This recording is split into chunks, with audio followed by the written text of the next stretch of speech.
મિત્રો અટાણે આપણે આવી ગયા છે દિલ્હી। તમે મારી પાછળ ઇન્ડિયા ગેટ જોઈ શકો છો અને આપણા ગુજરાતી લોકો માટે એક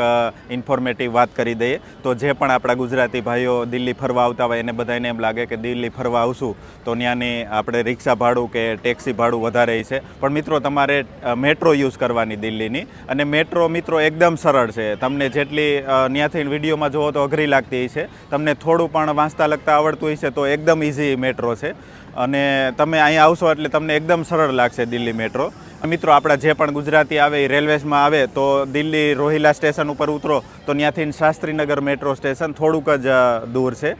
એપ્રોક્સ 1/2 કિલોમીટર જેટલું છે, એટલે તમે હાલીને પણ જઈ શકો અને ત્યાંથી તમને ઇલેક્ટ્રિક રિક્ષા પણ મળે। એ રિક્ષા 20 રૂપિયા ભાડું લે તમારી પાસેથી, કે હે વધારે 50-60 રૂપિયા કે 100 રૂપિયા, પણ મિનિમમ 20 રૂપિયા ઇલેક્ટ્રિક રિક્ષા મળી જાય, ત્યાંથી મેટ્રો કનેક્ટિવિટી તમને મળી જાય। અને જો તમે દિલ્હી રેલવે સ્ટેશન ઉપર ઉતરશો તો ત્યાંથી તમારે 5 મિનિટનો જ રસ્તો છે હાલી, તો ત્યાંથી પણ તમને મેટ્રો કનેક્ટિવિટી મળી જાય। અને મેટ્રો ટિકિટ લેવી પણ એકદમ ઇઝી છે મિત્રો, તમે તમારો પેટીએમ ખોલો તમારે દિલ્હી મેટ્રો સર્ચ કરવાનું અને એની અંદરથી તમે ઇઝીલી ટિકિટ લઈ શકો, અથવા તો તમારે જો વારંવાર દિલ્હી આવવાનું થાય તો તમે દિલ્હી મેટ્રો કાર્ડ પણ યુઝ કરી શકો, પ્રીપેડ કાર્ડ આવે, જ્યારે તમે દિલ્હી આવો ત્યારે તમારે રિચાર્જ કરાવી શકવાનું અને આખા દિલ્હીમાં તમે ફરી શકો। અને મિત્રો એક જણાને આખા દિલ્હીમાં ફરવું હોય બધું તો લગભગ મારા અંદાજથી એપ્રોક્સ 300 રૂપિયામાં તમે આખું દિલ્હી ફરી શકો એક દિવસની અંદર, જે મારો અનુભવ છે એ તમને કહું છું।